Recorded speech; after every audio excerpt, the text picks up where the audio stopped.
Whether you are madly in love, just got out of a tumultuous breakup, or want to see a man hunt his relatives for his inheritance, February has something for you. Today we are counting down the top 10 new movies of February 2026 that you should have on your radar. And maybe take a little date to, or not.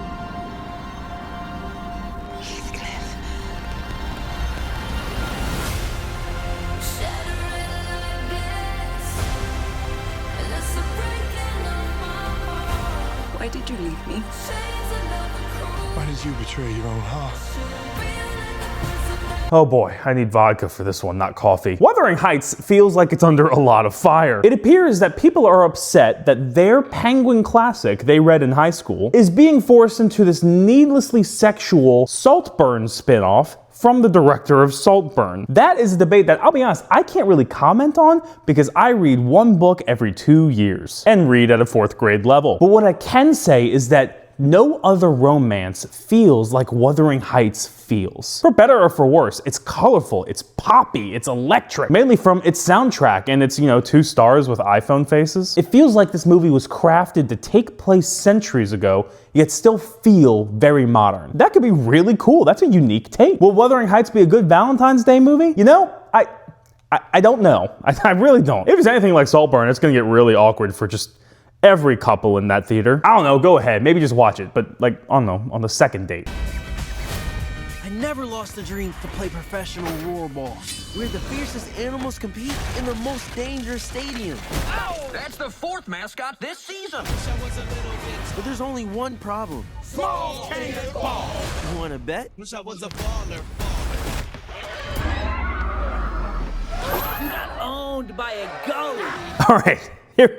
All right, here we go. If I asked AI to make a kid's movie about basketball, I feel like the script for GOAT would pop out. A goat who's too short to play basketball joins the league to show that you can do anything, no matter how tall. Good news, short kings. Yeah, that sounds like a Disney Channel original movie that I've seen 10,000 times. But execution is everything. And it looks like GOAT has good execution. Obviously, you can see the quality of the animation here. As the trailer says, it's from the same artist who brought you like Spider-Verse, K-pop Demon Hunters, but also other unique touches like basketball courts made of ice, or how they're really pushing the fact that Steph Curry is producer. This isn't for me, but if I was a kid and I was into basketball, I'd gobble this stuff up, man. Kids will likely go bananas for this, but I do hope it has something more for all ages.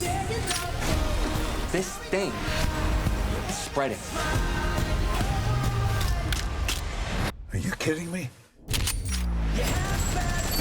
This fungus will mutate and spread.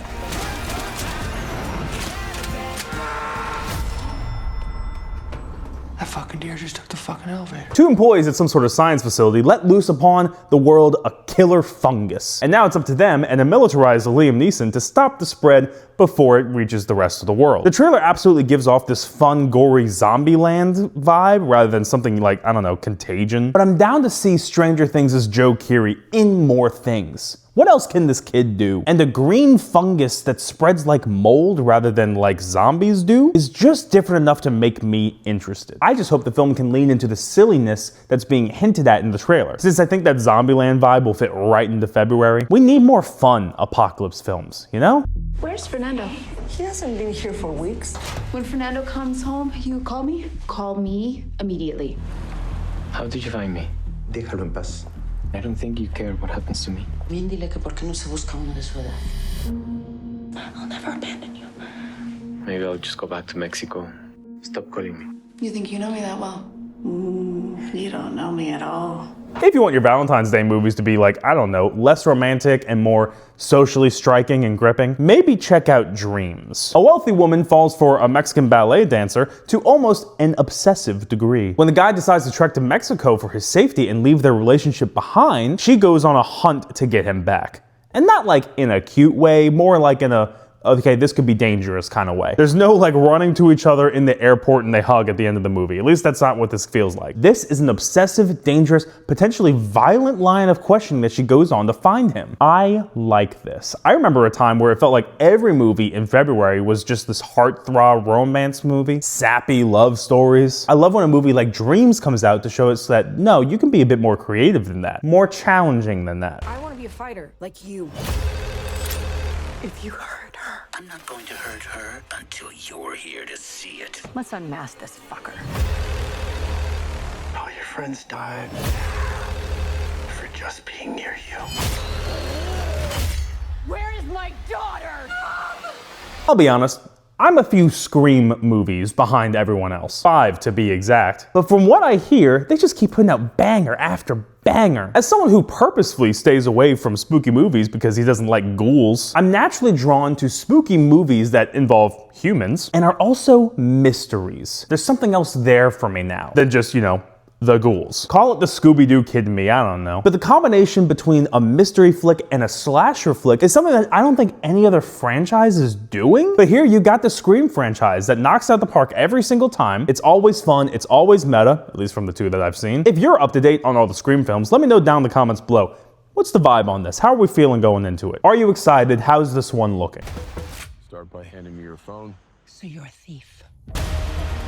What's the security setup? There's a courier carrying watches and gems, looking at $11 million in one room, of which I want 3. Let him rob the courier, and then you'll rob him. I'm trying to think, what's the last heist movie we got? Was it the Magician one? Now you See Me 3? Was that even good? Crime 101 feels like a stylish new entry in the heist genre with some fun twists. You got Chris Hemsworth as this expert thief robbing diamonds from State Farm, it's like an insurance company. Halle Berry as a woman on the inside, Mark Ruffalo as the cop hunting them both down, and Barry Keoghan just causing chaos as this wild card amidst it all. I do see some action here, but that's not what I'm coming to this for. I'm coming to Crime 101 for the breakdown. You know what I mean? That scene where they're all sitting around a table and they're like, all right, here's how we're gonna rob that hotel room, and then you see that happen, and then things go wrong, and they have to improvise, adapt, overcome. AKA, the best part of every heist movie. Yes, it's a tale as old as time, but it doesn't get old for a reason, because it's just fun to watch. Tell your God that until he brings me back my wife, my life no longer belongs to him. If we succeed in destroying this demon, all those who he's bitten will be freed from the curse. God sent you here to kill me. God sent me here to save you. It almost feels strange talking about another vampire movie already, as Nosferatu a couple years back was so oppressively haunting and definitive of the genre at the same time, to the point where watching this Dracula trailer almost feels like a knockoff. But this is a completely different film. It's more focused on the traditional Dracula vampire story than the Count Orlok one, for example, and those adaptations did not have Christoph Waltz starring as a priest investigating vampires. I mean, come on. I'm also a sucker for villains who are brought down to earth a bit, where Nosferatu's Count Orlok was this menacing, demonic figure. Dracula here feels more like a broken man who feels wronged by his god and stalks the world in a much more human way. I think we can use another vampire story. I think we can always use more Christoph Waltz, and I think Dracula can still stand out. There were 7 of them. 7 rich pricks between myself and $28 billion.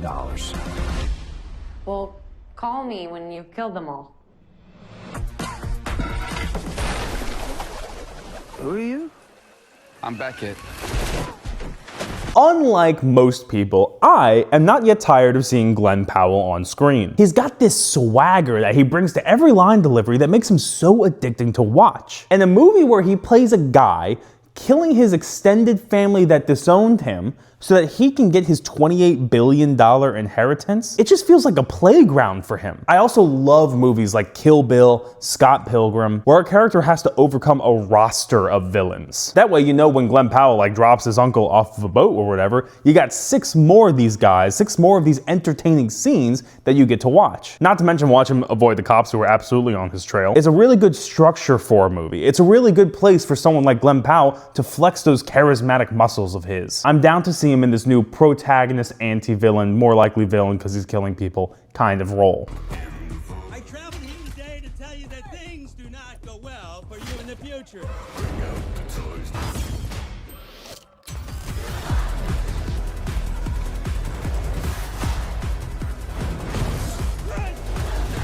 This is real. Pretty much, yeah.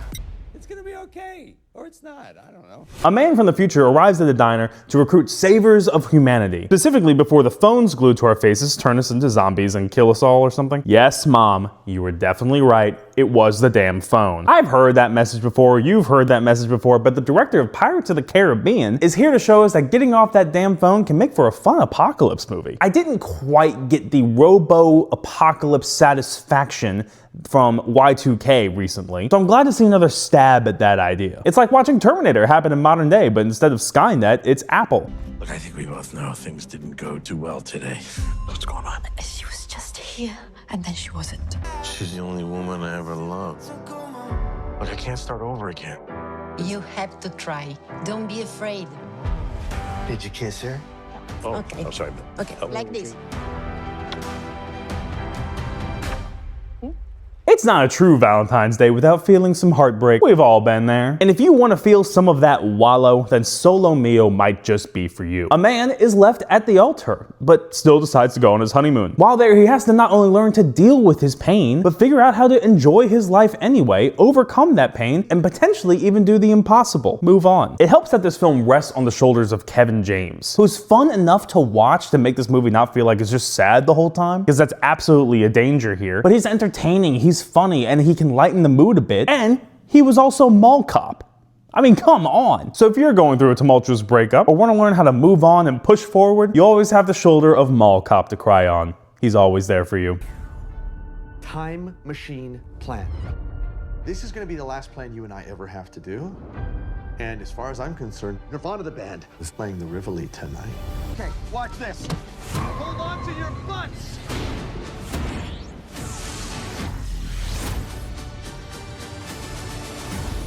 The time machine worked, and we are in 2008. Oh my God.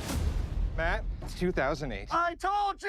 Two musicians accidentally travel back to the year 2008 when they are trying to book a gig. This movie has everything I could possibly want. A fun comedic duo, Back to the Future references, posters for The Dark Knight, all combined to feel like this time travel mockumentary of This Is Spinal Tap meets Bill and Ted. What a genius idea for a movie. I'm gonna make you feel old real quick. We are now living in a time where looking back at 2008 is nostalgia. That's right, baby. We're not even talking about the 80s here. We're talking about 2000s. Blackberries and fushigi balls are in, man. What a waste of my money. Why did I buy that stupid little orb? It did nothing. It did nothing. You just spun it around a bit. And it was silver, I think.